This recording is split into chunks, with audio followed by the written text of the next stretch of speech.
o bien desempeñas el ministerio de Jesús, que perdona, entregando toda su vida en oración, tantas horas allí en el confesionario, sentado como estaban aquellos dos, San Padre Pío y Leopoldo.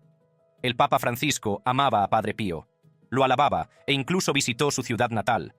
Pero, más allá de todos los elogios y peregrinaciones, existe una extraña conexión entre Padre Pío y el Papa que nadie vio venir. Una conexión oculta a plena vista, hasta ahora. Y esta nueva información cambia todo lo que creías saber sobre la Iglesia, la profecía y las visiones del Padre Pío sobre el Papa Francisco. Para comprender a fondo estas visiones y profecías, primero debemos comprender los extraordinarios dones místicos que definieron la extraordinaria vida del Padre Pío. Con solo 15 años, Francesco tomó la trascendental decisión de convertirse en monje capuchino, iniciando así un largo viaje espiritual que acabaría incluyéndole en el sufrimiento de Jesús en la cruz. Las heridas místicas relacionadas con la pasión de Cristo, los estigmas, aparecieron en sus manos, pies, costado y hombro, acompañadas de lo que muchos describieron como un inexplicable aroma a flores. Como explicó una fuente de noticias del Vaticano, a los 15 años decidió convertirse en monje capuchino. A partir de ahí, comenzó un largo viaje espiritual en el que experimentó el sufrimiento de Jesús en la cruz. Benedicto XVI explicó el significado de los estigmas que sufrió el santo. Dijo que Dios nunca destruye a la persona, sino que transforma a la humanidad con su espíritu y la dirige hacia su plan de salvación. Esto fue solo el comienzo de lo que se convertiría en una vida llena de extraordinarias manifestaciones espirituales que atrajeron a miles de personas a la remota localidad de San Giovanni Rotondo.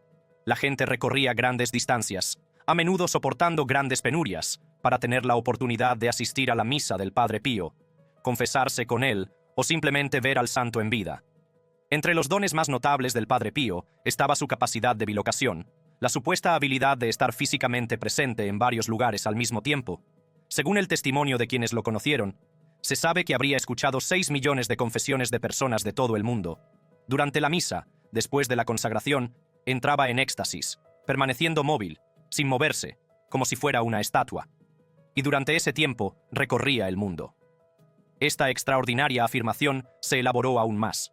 Podía estar en un lugar y al mismo tiempo en 5. Se sabía que podía estar en 5 lugares al mismo tiempo. Podía estar en cualquier país del mundo.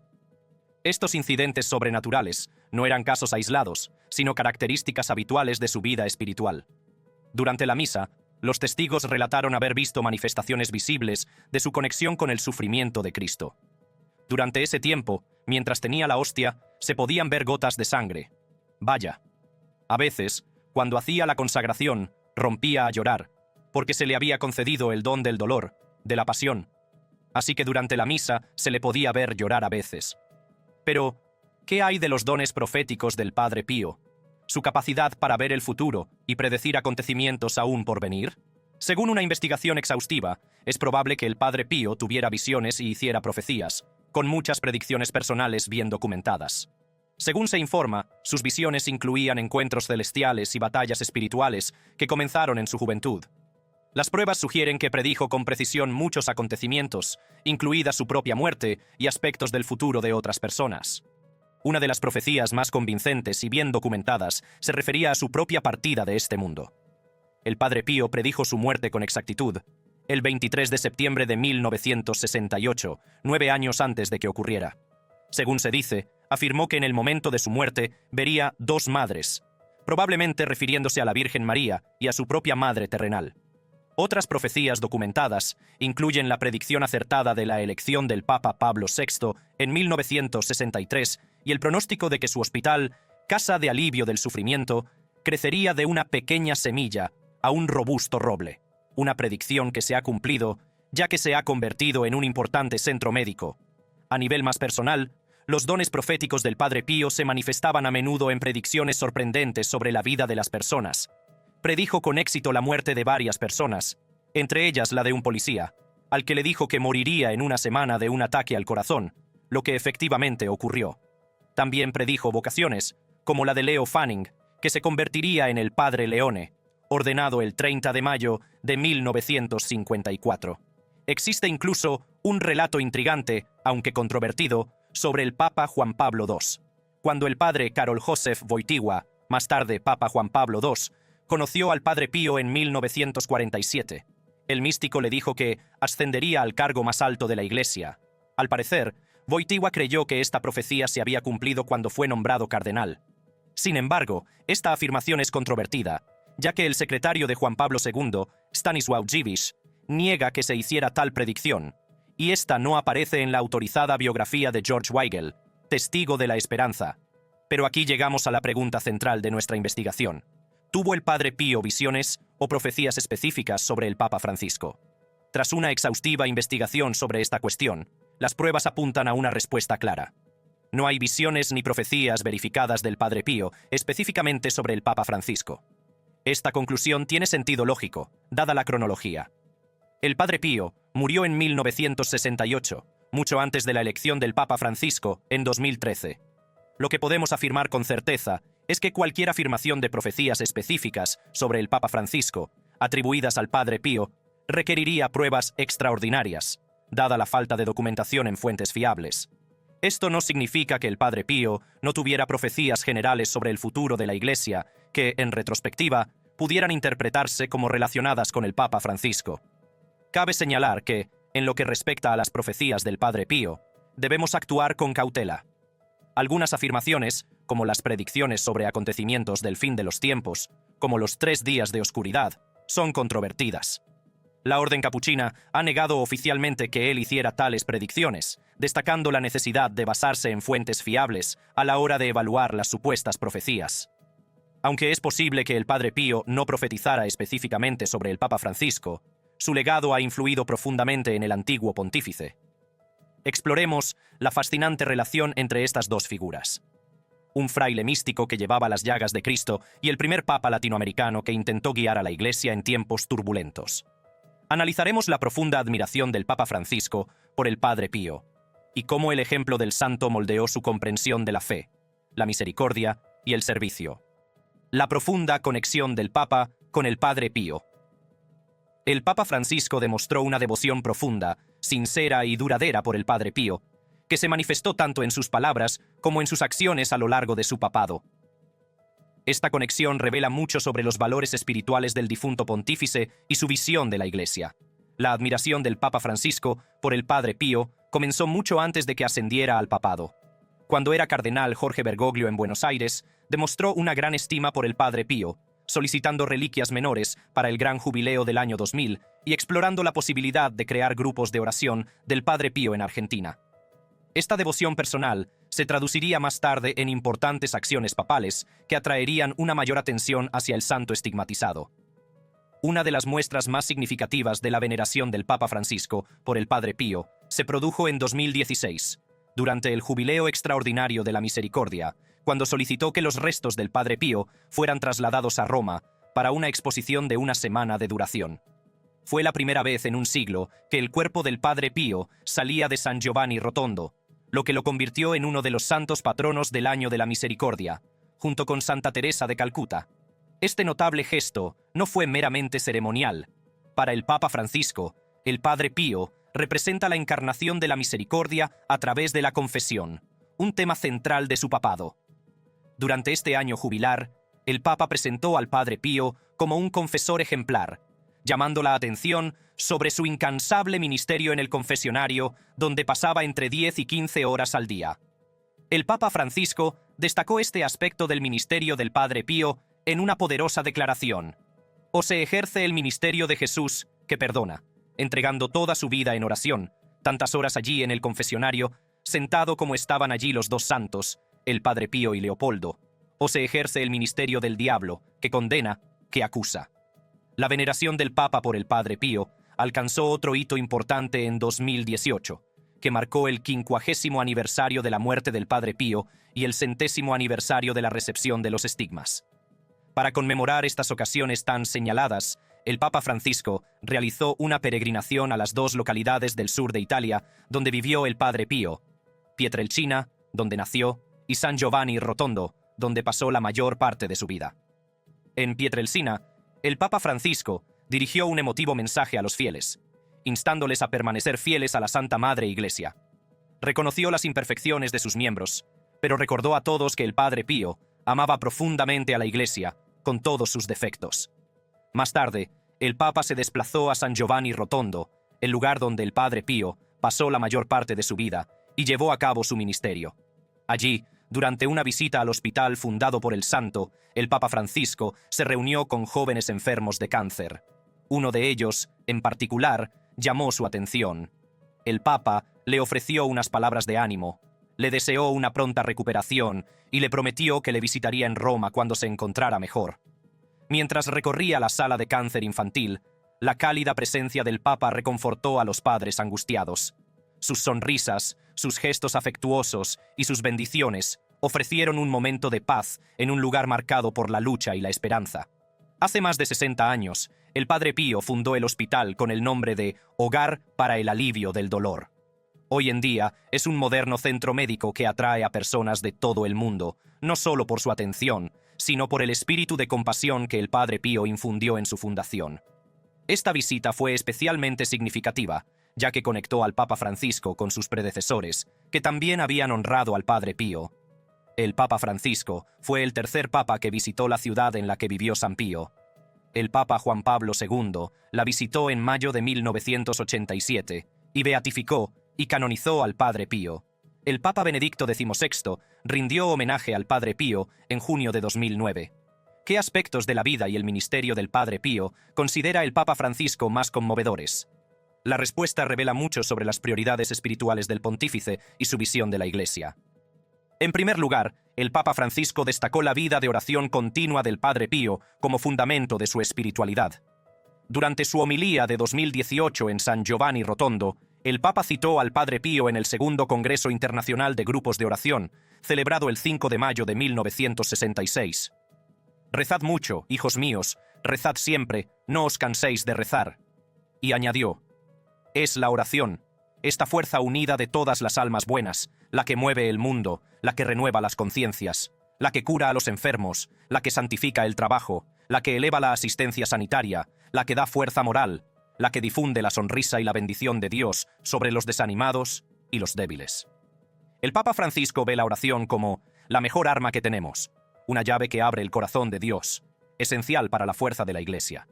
Advierte que sin la oración, la dependencia del dinero y el poder puede llevar a un corazón aburrido y a la pérdida de la evangelización y la alegría. Durante la visita del Papa Francisco, en 2018, destacó otra dimensión de la espiritualidad del Padre Pío, su fe inquebrantable durante los períodos de prueba espiritual. En segundo lugar, el Papa Francisco describe con frecuencia al Padre Pío como un siervo de la misericordia, especialmente por su extenso ministerio en el confesionario, donde pasaba más de 14 horas al día escuchando confesiones.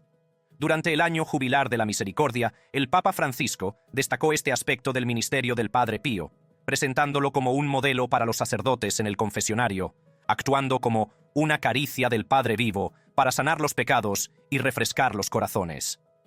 Este énfasis en la misericordia, a través de la confesión, se alinea perfectamente con el énfasis más amplio del Papa Francisco en la misericordia como tema central de su papado. Al destacar el papel del Padre Pío como confesor, el Papa Francisco refuerza su propio mensaje sobre la importancia del perdón de Dios y el papel de la Iglesia como mediadora de ese perdón. En tercer lugar, el Papa Francisco destaca la labor caritativa del Padre Pío, en particular la fundación, en 1956, del Hospital Casa Sollievo de la Sofferenza, Casa del Alivio del Sufrimiento. Califica esta institución de templo de oración y ciencia, y subraya que cuidar a los enfermos es una forma de encontrar a Cristo. Durante su visita al hospital en 2018, el Papa Francisco afirmó que el enfermo es Jesús, y que la cercanía y la oración curan las heridas del alma. Este énfasis en la caridad práctica se corresponde con el propio enfoque del Papa Francisco sobre la misericordia en acción, en particular hacia los marginados y los que sufren. Al destacar el Hospital del Padre Pío, el Papa refuerza su mensaje de que la fe debe expresarse a través de actos concretos de amor y servicio. En cuarto lugar, el Papa Francisco destaca la humildad y la obediencia del Padre Pío, incluso en medio de las pruebas impuestas por la Iglesia. Durante su visita a Pietrelcina en 2018, describió al Padre Pío como un fraile humilde, dedicado a la oración, a escuchar a los demás y a mostrar el amor de Cristo. Elogió al Padre Pío por luchar contra el mal, con humildad, obediencia, con la cruz, ofreciendo el dolor por amor, reflejando un modelo de virtud cristiana. Por último, tanto el Papa Francisco como el Padre Pío comparten lo que podría llamarse una identidad periférica. Francisco proviene de Argentina y el Padre Pío del sur de Italia, ambos geográficamente y existencialmente marginados. El Papa Francisco veía al Padre Pío como un santo periférico, que sufrió marginación, incomprensión y persecución, pero que se mantuvo firme en su fe. Esta identidad compartida subraya su enfoque en el ministerio a los marginados de la sociedad. Es especialmente notable que, aunque reconocía los dones místicos del Padre Pío, como los estigmas, el Papa Francisco se centrara más en su espiritualidad interior. Durante su visita de 2018, señaló que el Padre Pío había alcanzado una gran unión con Dios a través de la Santa Misa y la oración continua, especialmente en momentos difíciles, y no solo a través de fenómenos externos. Este enfoque revela las prioridades espirituales del Papa Francisco, que enfatiza la conversión interior y la caridad práctica por encima de las experiencias místicas extraordinarias. Se trata de una espiritualidad arraigada que se centra en lo esencial de la fe, más que en lo sensacional. La profunda conexión del Papa Francisco con el Padre Pío va más allá de la mera admiración. Presentó al santo como un ejemplo para toda la Iglesia, animando a imitarlo más allá de la simple veneración. Contrasta la vida cristiana como un yo doy, en lugar de un yo me gusta, y exhorta a los creyentes a seguir las virtudes del Padre Pío en la oración, la misericordia y el servicio. Durante su visita a Pietrelcina en 2018, el Papa Francisco expresó su esperanza de que la ciudad obtuviera nueva vida de las enseñanzas del Padre Pío, abordando cuestiones contemporáneas como el declive demográfico y la migración de los jóvenes en busca de trabajo. Rezó por la intercesión del Padre Pío para dar esperanza a las generaciones jóvenes, invitándolas a escuchar la sabiduría de los mayores, un tema recurrente en su propia enseñanza. Al examinar la devoción del Papa Francisco por el Padre Pío, no solo comprendemos mejor las influencias espirituales del pontífice, sino también su visión de la Iglesia. Él veía en el Padre Pío un modelo de lo que debe ser la Iglesia, profundamente devota, misericordiosa con los pecadores, caritativa con los que sufren, humilde y obediente en medio de las pruebas y atenta a los marginados. Veamos el propio papado del Papa Francisco, marcado tanto por importantes reformas como por controversias sustanciales. El controvertido reinado y legado del Papa Francisco. El papado del Papa Francisco, que abarca desde su elección en 2013 hasta su presunta muerte en abril de 2025, se ha caracterizado por reformas audaces, calidez pastoral y controversias significativas. Como primer papa latinoamericano y jesuita, Francisco aportó una nueva perspectiva al Vaticano, haciendo hincapié en la misericordia, la atención a los marginados y la protección del medio ambiente. Sin embargo, sus posturas progresistas y sus esfuerzos reformistas a menudo lo enfrentaron a elementos tradicionalistas dentro de la Iglesia, creando tensiones que marcaron su pontificado. Uno de los aspectos más significativos del papado del Papa Francisco fue su acercamiento a la comunidad LGBTQ+. Cambió el tono de la Iglesia sobre las cuestiones LGBTQ+, con su famosa frase «¿Quién soy yo para juzgar?», pronunciada en 2013 sobre los sacerdotes homosexuales que buscan a Dios con buena voluntad. En 2023, aprobó una política que permite a los sacerdotes bendecir a las parejas del mismo sexo, haciendo hincapié en la atención pastoral por encima del cambio doctrinal. Esta postura quedó patente en un vídeo muy difundido en el que el Papa Francisco afirmaba: «Todos somos hijos de Dios, y Dios nos ama tal y como somos, y con la fuerza con la que luchamos por nuestra dignidad. Ser homosexual no es un delito. No es un delito. Sí, pero es un pecado». En su entrevista de 2024 con 60 minutos, el Papa Francisco aclaró su postura sobre la bendición de parejas del mismo sexo. «No, lo que permití no fue bendecir la unión. Eso no se puede hacer, porque no es un sacramento. No puedo. El Señor lo hizo así. Pero bendecir a cada persona, sí. La bendición es para todos. Para todos». Cuando se le preguntó por su declaración, «¿Quién soy yo para juzgar?», y su afirmación de que la homosexualidad no es un delito, Francisco respondió: «No, es un hecho humano». Esta postura suscitó duras críticas por parte de muchos conservadores. Los tradicionalistas dentro de la Iglesia, incluidos obispos y clérigos, argumentaron que el enfoque de Francisco contradecía la doctrina de la Iglesia, según la cual los actos homosexuales son intrínsecamente desordenados. Una carta abierta de 2024 firmada por líderes católicos pedía que se retirara la política de bendición, alegando que toleraba relaciones objetivamente pecaminosas. Los progresistas, por su parte, consideraban que no había ido lo suficientemente lejos, ya que la doctrina fundamental seguía sin cambiar. El enfoque del Papa Francisco pretendía equilibrar la misericordia con la tradición, utilizando un lenguaje ambiguo para evitar cambios doctrinales formales. Esto no satisfizo plenamente a ninguna de las partes, lo que puso de relieve la profunda división ideológica de la Iglesia. Otra gran controversia surgió a raíz de la exhortación apostólica Amoris Laetitia, publicada por el Papa Francisco en 2016, que sugería un enfoque caso por caso para permitir que los católicos divorciados y vueltos a casar recibieran la comunión, lo que suponía una desviación de las estrictas prohibiciones anteriores. Una nota al pie que insinuaba flexibilidad causó un gran revuelo en los círculos eclesiásticos. 4 cardenales solicitaron formalmente aclaraciones, argumentando que introducía ambigüedad doctrinal. Los conservadores consideraron que socavaba la indisolubilidad del matrimonio, y algunos lo tildaron de herético. Los progresistas lo consideraron insuficientemente reformista. El enfoque pastoral de Francisco daba prioridad a las circunstancias individuales sobre las normas rígidas, pero su negativa a modificar explícitamente la doctrina alimentó la confusión y las acusaciones de debilitamiento de la autoridad de la Iglesia. El Papa Francisco también fue criticado por su gestión de la crisis de abusos sexuales en la Iglesia. Al principio de su papado, se mostró a la defensiva, afirmando que la Iglesia había hecho más que otros para abordar los abusos. Un error notable fue su apoyo inicial al obispo chileno Juan Barros, acusado de encubrir abusos, por lo que más tarde se disculpó tras una investigación. Durante su entrevista en 60 minutos, cuando se le preguntó si la Iglesia había hecho lo suficiente para abordar los abusos sexuales, el Papa Francisco respondió: «Hay que seguir haciendo más. Por desgracia, la tragedia de los abusos es enorme. Y contra esto, una conciencia recta. Y no solo para no permitirlo, sino para poner las condiciones para que no suceda».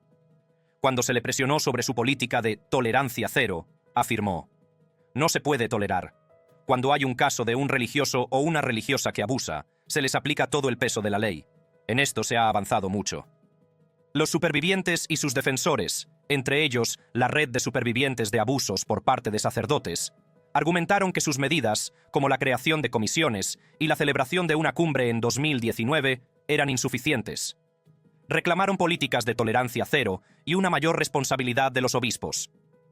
Las disculpas del Papa Francisco y medidas como la orden de dimisión de los obispos chilenos demostraron su capacidad de respuesta, pero sus errores iniciales y la magnitud de la crisis dañaron la confianza.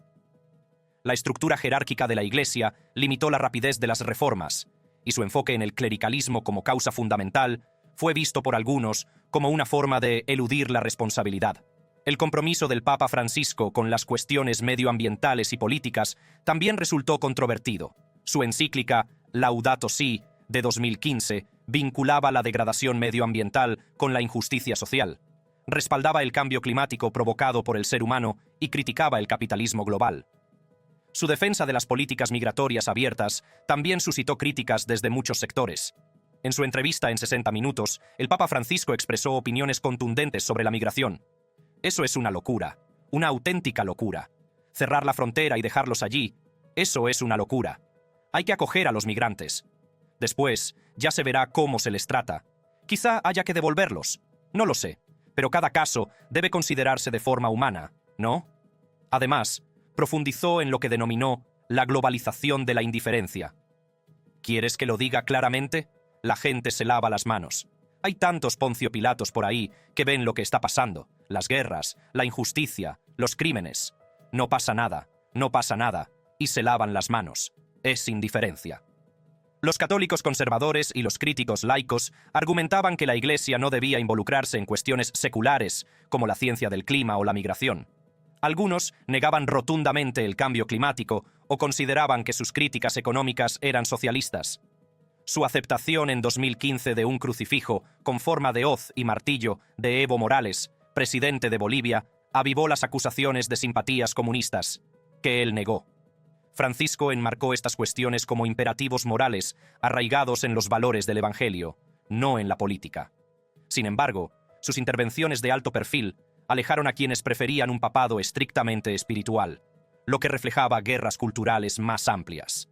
El Sínodo de los Obispos sobre la Amazonía de 2019 desató otra controversia al incluir debates sobre la espiritualidad indígena incluida la exhibición de una estatua de la Pachamama, que los críticos calificaron de culto pagano. El robo y la eliminación de la estatua en el río Tíber agravaron las tensiones. Los tradicionalistas acusaron a Francisco de respaldar la idolatría y diluir la liturgia católica. Los debates del sínodo sobre los sacerdotes casados y las mujeres diáconas alarmaron aún más a los conservadores. Francisco se disculpó por el uso indebido de la estatua y aclaró que no había intención idolátrica, pero el incidente simbolizó los temores al sincretismo. Su énfasis en la inculturación se alineaba con el Concilio Vaticano II, pero chocaba con el tradicionalismo rígido. En 2021, el Papa Francisco publicó Traditionis Custodes, que restringía la misa tradicional en latín para promover la unidad litúrgica tras el Concilio Vaticano II. Esta medida fue muy impopular entre los tradicionalistas, incluido el obispo Joseph Strickland, que la consideraron un ataque a su culto y una traición a la liberalización de Benedicto XVI. Algunos la vieron como un castigo a los conservadores que se oponían a sus reformas. Francisco argumentó que la restricción preservaba la unidad de la Iglesia, pero profundizó la desconfianza entre los tradicionalistas, que se sentían marginados por su agenda más amplia. Las declaraciones interreligiosas también resultaron controvertidas. En 2024, Francisco afirmó en Singapur que todas las religiones son un camino para llegar a Dios, comparándolas con lenguajes diferentes. Esto se analizó en detalle en otra fuente, que explicó que la declaración fue considerada por algunos como relativista desde el punto de vista religioso, en contradicción con la doctrina católica sobre el papel único de Cristo en la salvación. Los críticos, entre ellos algunos teólogos, lo acusaron de relativismo, argumentando que esto socavaba el papel único de Cristo en la salvación. La traducción al inglés del Vaticano suavizó el comentario, añadiendo ambigüedad. Es probable que Francisco buscara el diálogo, haciéndose eco del respeto del Concilio Vaticano II por otras religiones. Pero su imprecisión en la redacción invitó a malinterpretaciones, amplificando la reacción conservadora. El Papa Francisco también trató de reformar las finanzas del Vaticano y la Curia, luchando contra la corrupción y la burocracia. Destituyó a varios funcionarios, nombró a expertos laicos y criticó el Alzheimer espiritual de la Curia. Los críticos argumentaron que su centralización del poder contradecía su impulso sinodal hacia una gobernanza descentralizada. Los tradicionalistas consideraron que sus reformas eran desestabilizadoras, mientras que algunas de ellas se estancaron debido a la resistencia interna. La condición de outsider de Francisco, como primer papa jesuita y latinoamericano, lo convirtió en blanco de las críticas de la Curia.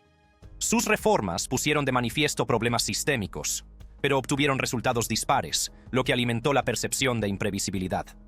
El Papa Francisco falleció el 21 de abril de 2025, a los 88 años. Murió el lunes de Pascua a causa de un derrame cerebral seguido de un fallo cardíaco, según confirmó el médico del Vaticano Andrea Arcangeli en el certificado de defunción. Su muerte fue una sorpresa para muchos, dada su reciente aparición pública el domingo de Pascua, 20 de abril de 2025, cuando saludó a la multitud en la plaza de San Pedro, lo que sugería que su salud estaba mejorando tras un episodio de doble neumonía a principios de año. Cabe destacar que el Papa Francisco había solicitado un entierro sencillo en un ataúd de madera revestido de zinc, para ser sepultado en la Basílica de Santa María la Mayor de Roma, rompiendo con la tradición de los entierros papales bajo San Pedro. ¿Te ha gustado este video? Haz clic en la tarjeta que aparece en tu pantalla para ver más.